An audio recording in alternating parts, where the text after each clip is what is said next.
ఎల్సెలా books పాడ్కాస్ట్కి స్వాగతం. ఈరోజు మనం ఒక చాలా ఆసక్తికరమైన చారిత్రక పజిల్ గురించి మాట్లాడుకుందాం. అదేంటంటే యేసు శిలువ వేయబడిన కాలక్రమం. వినడానికి సింపుల్గా అనిపించినా ఇది చాలామంది అనుకునేదానికంటే చాలా క్లిష్టమైన విషయం. సాధారణంగా ఈ కథ మనందరికీ తెలిసినట్టే అనిపిస్తుంది కదూ. కాని మనం కాస్త లోతుగా పరిశీలిస్తే శతాబ్దాలుగా ఎంతోమంది పండితుల్ని సైతం ఆలోచనలో పడేసిన ఒక పెద్ద పజిల్ మన ముందుకొస్తోంది. మనం సాధారణంగా వినేదేంటి? యేసు శుక్రవారం శిలువ వేయబడి ఆదివారం ఉదయాన్నే పునరుద్ధానం అయ్యారని. అంటే సుమారుగా 1.5 రోజు. కాని అసలు సమస్య ఇక్కడే మొదలవుతుంది. ఎందుకంటే ఈ కాలం యేసు స్వయంగా తన గురించి చెప్పిన ఒక చాలా స్పష్టమైన ప్రవచనంతో అస్సలు సరిపోవడం లేదు.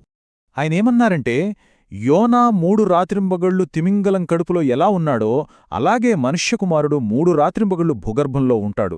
చూడండి, ఇదేదో మాటవరసక అన్నది కాదు. యేసు తన గుర్తింపుకు ఇదే, ఈ యోనా సూచనే ఏకైక రుజువు అని చాలా స్పష్టంగా చెప్పారు.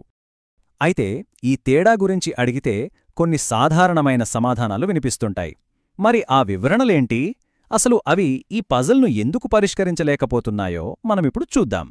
సాధారణంగా 2 వివరణలు ఇస్తారు. మొదటిది, ఆ 3 రాత్రింబగళ్ళు అనేది అక్షరాలా తీసుకోకూడదు, అదొక జాతీయం మాత్రమే అని అంటారు. ఇక రెండవది, యూదుల ఆచారం ప్రకారం రోజులో ఏ చిన్న భాగాన్ని గడిపినా దాన్ని ఒక పూర్తి రోజుగా లెక్కించేవారని చెబుతారు. వినడానికి బాగానే ఉన్నా ఈ రెండూ కూడా అసలు లెక్కలతో సరిపోలవు. ఆ పాక్షిక దినం సిద్ధాంతాన్ని తీసుకున్నా సరే లెక్క సరిపోదు.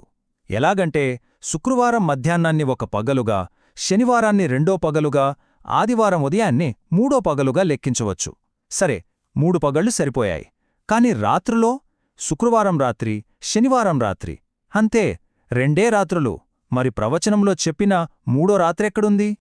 అయితే ఈ పజిల్కి సమాధానం ప్రవచనాన్ని ఎలాగోలా సర్దుబాటు చేయడంలో లేదు. బదులుగా ఆ కాలం నాటి సంస్కృతిలో మనం పెద్దగా పట్టించుకోని 2 చాలా కీలకమైన విషయాలలో దాగి ఉంది.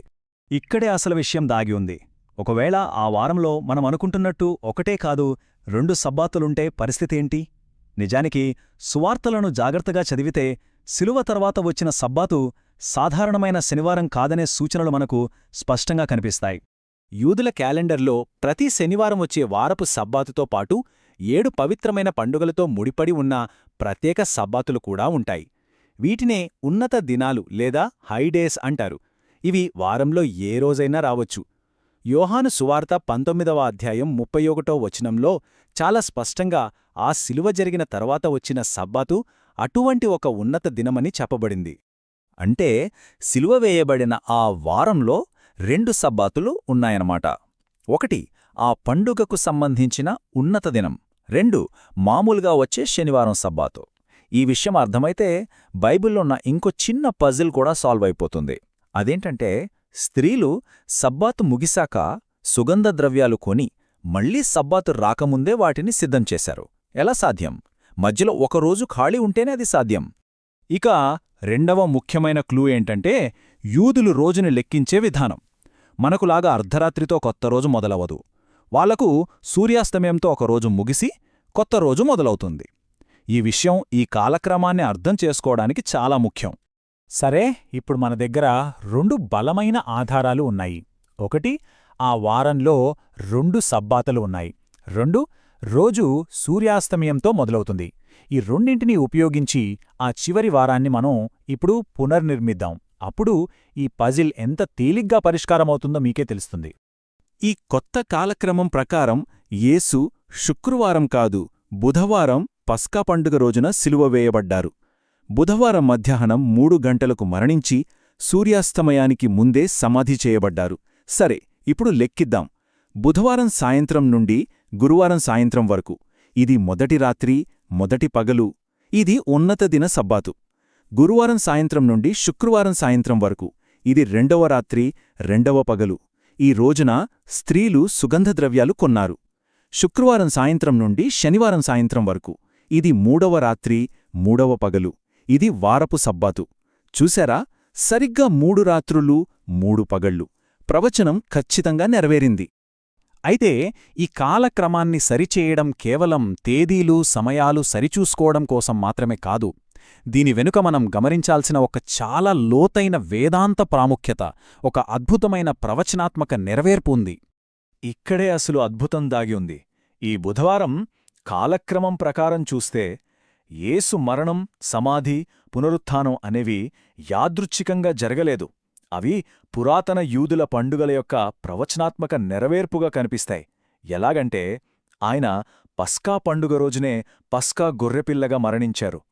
పులియని రొట్టెల పండుగ రోజున పాపానికి చిహ్నమైన పులిసిన పిండిలేని రొట్టెల పాపరహితుడిగా సమాధి చేయబడ్డాడు. మరి పునరుత్థానం? అది కూడా ఒక పండుగ రోజే జరిగింది. బైబిల్లో చెప్పినట్టుగా ఆయన ఆదివారం ఉదయం పునరుత్థానమయ్యారు.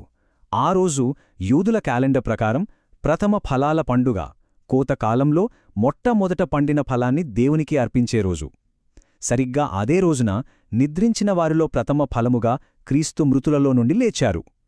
కొరింథీలకు రాసిన మొదటి పత్రిక 15వ అధ్యాయం 20వ వచనంలో ఇదే విషయం మనకు కనిపిస్తుంది. కాబట్టి మనం ఈ కాలక్రమాన్ని కేవలం తేదీల పజిల్లా కాకుండా నెరవేరిన ప్రవచనాల సమాహారంగా చూసినప్పుడు ఈస్టర్ కథకొక సరికొత్త, మరింత లోతైన అర్థం వస్తుంది కదా. ప్రతి చిన్న వివరానికి కూడా ఒక ఉద్దేశం, ఒక ప్రవచనాత్మక ప్రాముఖ్యత ఉందని ఇది మనకు చూపిస్తుంది. ఈ విషయాలను ధ్యానంతో చదివి దేవుని ఆశీర్వాదాలు పొందండి. విన్నందుకు ధన్యవాదాలు. మరిన్నిలాంటి విషయాల కోసం మా ఛానల్కు తప్పకుండా సబ్స్క్రైబ్ చేసుకోండి.